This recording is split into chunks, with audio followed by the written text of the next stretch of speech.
Hello everyone. It's been a while and I haven't been very productive on this channel, but we've still had a lot going on with the move, and now it's just the end of the move where we're still looking for things that we put in storage and stuff like that. Plus I'm working 2 jobs. Still doing college, still doing extra classes. Some idiot hit my car when I was parked at the dollar store, and so I've been battling insurance. Luckily nobody was hurt. Either way, I was inside the store. I didn't even know what happened until the guy come looking for me. But with all that going on, you know, it's a lot of negativity. And the series that I'm doing now is darker than a lot of the stuff that I cover, which I'm good with dark. Don't get me wrong, I'm good with dark. But trying to find ways to present it where it's not so dark for those that don't handle the dark stuff very well, at the same time not trying to take away from the seriousness and the effects of war crimes and things that lead up to it, the denial and stuff at the end of them. There's a lot that goes into this.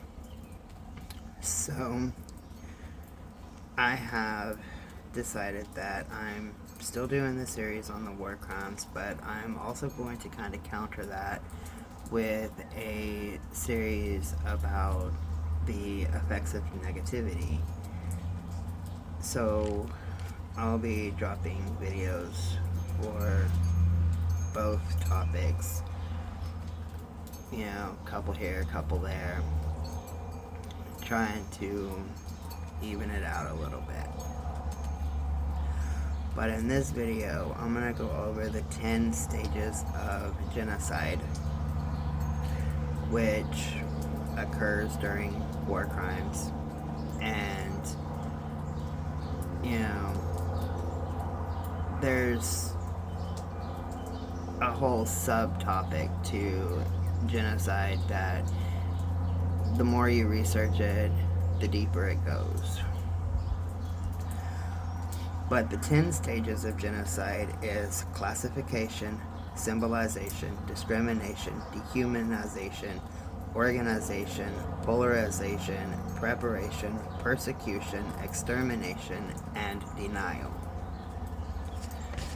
Now, to go a little bit more in depth with each of those. Classification. All cultures have categories to distinguish people into us and them by ethnicity, race, religion, or nationality. German or Jew, Hutu or Tutsi. If societies are too segregated, they are most likely to have genocide. The main way of preventing genocide at this early stage is to develop opportunities in a society for people to work and to live together who are from different ethnic, social, national, or religious backgrounds. This will allow people to become more tolerant and understanding of each other. In the United States, public schools serve this function, as they are places where all young people can go regardless of their ethnic, social, national, or religious backgrounds. This search for common ground is vital to early prevention of genocide. Number 2, symbolization. We give names or other symbols to the classifications of ethnicity, race, religion, or nationality. We name people Jews or gypsies or distinguish them by colors or dress and apply them to members of groups. Classification and symbolization are universally human and do not necessarily result in genocide unless they lead to the stage of dehumanization. When combined with hatred, symbols may be forced upon unwilling members of minority groups. The yellow star for Jews under Nazi rule, the blue scarf for people of the Eastern Zone in Khmer Rouge, Cambodia as examples. Sometimes we impose symbols on ourselves, like gangs using certain colors. That is the group's right, but sometimes backfires when they are discriminated against. To combat symbolization, hate symbols can be legally forbidden, such as swastikas, and so can hate speech. Group marking like gang clothing or tribal scarring can be outlawed as well. The problem is that legal restrictions will fail if unsupported by society. Sometimes, if we outlaw certain names that leave hate existing, new names will just take their place. If widely supported, however, denial of symbolization can be powerful, as it was in Bulgaria, when many non-Jews chose to wear the yellow star, depriving it of its importance as a Nazi symbol for Jews. According to legend, in Denmark, the Nazis did not introduce the yellow star because they knew even the king would wear it. Words can do the same. For example, the word queer was used against the LGBTQ community, but over the past couple of years we have taken it back, and now some of us use the word queer as our identities, and we are proud of that identity. 3. Discrimination.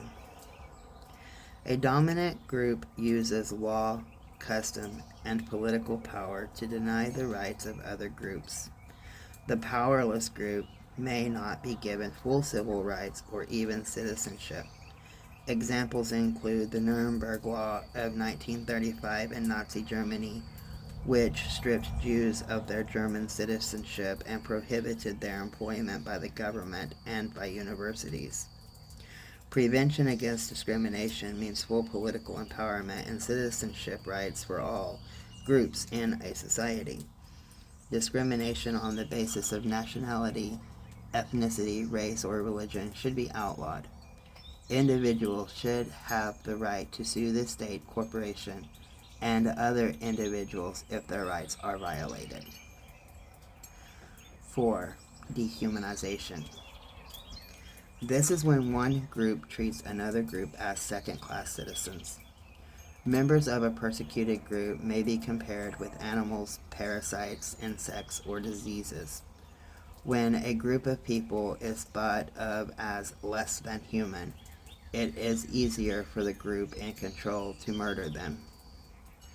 At this stage, hate propaganda in print and on hate radio is used to make the victims seem like villains. In fighting this discrimination, one must remember that there is no right of freedom of speech to tell people to commit murder. Outlawing hate speech can help save the lives of those targeted. If a country is on the verge of committing genocide, it is no longer a democracy, if it even was before. And the broad freedom of speech protected in a democracy may need to be limited in such a country. Hate radio stations should be shut down and hate propaganda banned. Hate crimes and atrocities should be promptly punished. 5. Organization. Genocide is always organized, usually by the state, though sometimes informally by a terrorist group, special army units, or militias, or other often trained and armed groups. Plans are made for genocidal killings.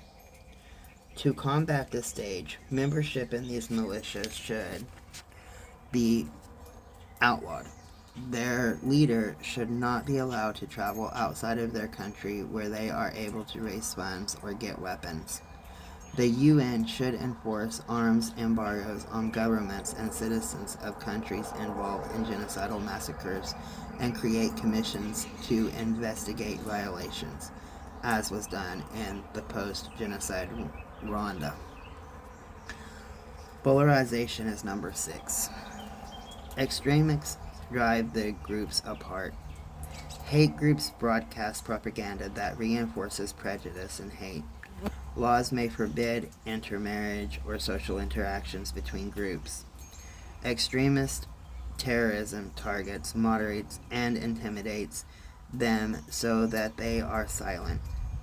Moderate leaders are those best able to prevent genocide, and they are often the first to be assassinated. Prevention may mean security protection for moderate leaders or assistance to human rights groups. Assets such as money and property of extremists may be seized and opportunities for international travel denied to them. If extremists try to take over the government, then international sanctions should be put into place. 7. Preparation. National or perpetrator group leaders plan the final solution to the Jewish, Armenian, Tutsi, or other targeted group question. They often use euphemisms to cloak their intentions, such as referring to their goals as ethnic cleansings, purification, or counterterrorism. They build armies, buy weapons, and train their troops and militias. They indoctrinate the populace with fear of the victim group. Leaders often claim if we don't kill them, they will kill us. Prevention of preparation may include arms embargoes and commissions to enforce them. It should include prosecution of incitement and conspiracy to commit genocide, both crimes under Article 3 of the Genocide Convention. Number 8 is persecution. Victims are identified and separated out because of their ethnic or religious identities. Death lists are drawn up. In state-sponsored genocide, members or of victim groups may be forced to wear identifying symbols. Their property is often confiscated. Sometimes they are even segregated into ghettos, deported into concentration camps, or confined to a famine-struck region and starved. Genocidal massacres begin. They are acts of genocide because they intentionally destroy part of a group. All this stage of genocide emergency must be declared. If the political will of the great powers, regional alliances, or the UN Security Council can be mobilized, armed international intervention should be prepared, or heavy assistance provided to the victim group to prepare for self-defense. Humanitarian assistance should be organized by the UN and private relief groups for the inevitable tide of the refugees to come. Number 9. Extermination. Extermination begins and quickly becomes a mass killing legally called genocide. It is extermination to the killers because they do not believe their victims are fully human. When it is sponsored by the government, the armed forces often work with private armies to do killings. Sometimes the genocide results in revenge killings by groups against each other, creating a downward whirlpool cycle of mutual genocide, where the victims actually organize and commit a second genocide on the perpetrators. At this stage, only rapid and overwhelming armed intervention can stop genocide. Real safe areas or refugee escaped regions should be established with heavily armed international prosecution. The UN needs troops that can go into the genocidal areas and stop the killings. Sometimes the UN and NATO doesn't get directly involved, and it is up to the military powerful nations to step in and provide financial means, airlifts, etc. to with the UN authorization. And number 10, denial. Denial is the 10th stage that always follows genocide. It is among the surest indications of further genocidal massacres. The perps of genocide dig up the mass graves, burn the bodies, try to cover up the evidence, and intimidate the witnesses. They deny that they committed any crimes and often blame what happened on the victims. They block investigations of the crimes and continue to govern until driven from power by force when they flee into exile. Leaders of genocide continue to deny the crimes unless they are captured, and a tribunal is established to try them. The best response to denial is punishment by an international tribunal or national courts. There, the evidence can be heard and the perps punished. Tribunal or international courts must be created. They may not prevent the worst genocidal killers, but at least some mass murderers may be brought to justice. And history tells us that these 10 stages are accurate. For example, classification. An early Christian identity has greatly influenced Armenian culture, setting it apart from its neighboring peoples. Symbolization. Armenians were easily identified because they did not wear traditional Turkish clothes, lived in separate neighborhoods, and attended church. Their rituals and traditions were obviously different from the Muslim Turks of the Ottoman Empire. Discrimination. The Armenians were second-class citizens to the Ottoman Empire, and while they were granted some freedoms, including the ability to practice Christianity, they were faced with extra taxes and discriminatory laws extending to their participation in the justice system, government, and their civil and property rights. Dehumanization. Russians had advocated for Armenian reforms in the past, and because the Russian army did have Armenians serving as soldiers, the Ottoman government was concerned that Ottoman Armenians might commit traitorous acts. This fear helped fuel Turkish public sentiment against Armenians. Organization. By the spring of 1915, leaders of the ruling party, the CUP, seized the opportunity of the world preoccupied by war to erase the Armenian presence from almost all Ottoman lands. The CUP was a triumvirate led by Mehmet Talat, Ismail Enver, and Ahmed Jamal. Polarization. The culprits of the Adana massacre were never punished, and after 1909, an extreme nationalist political movement promoting a policy of pan-Turkism, Turkey for the Turks, gained backing from Turkish populations throughout the Ottoman Empire. Preparation. Beginning on April 24, 1915, now commemorated as the beginning of the Armenian genocide. Armenian civil leaders, intellectual doctors, businessmen, and artists were rounded up and killed. Once these leaders and the Armenian communities were killed, the genocide plan was put into motion throughout the empire. Persecution. CUP leaders sent orders to province leaders to gather women and children and either load them into trains headed for the Syrian desert or lead them on forced marches into the desert, embarking with little food and few supplies. Women and children had little hope of survival. Extermination. Within months, the Euphrates and Tigris rivers became clotted with the bodies of the Armenian women and children, polluting the water supply for those who had not yet perished. Dysentery and other diseases were rampant, and those who managed to survive the march found themselves in concentration camps. Denial.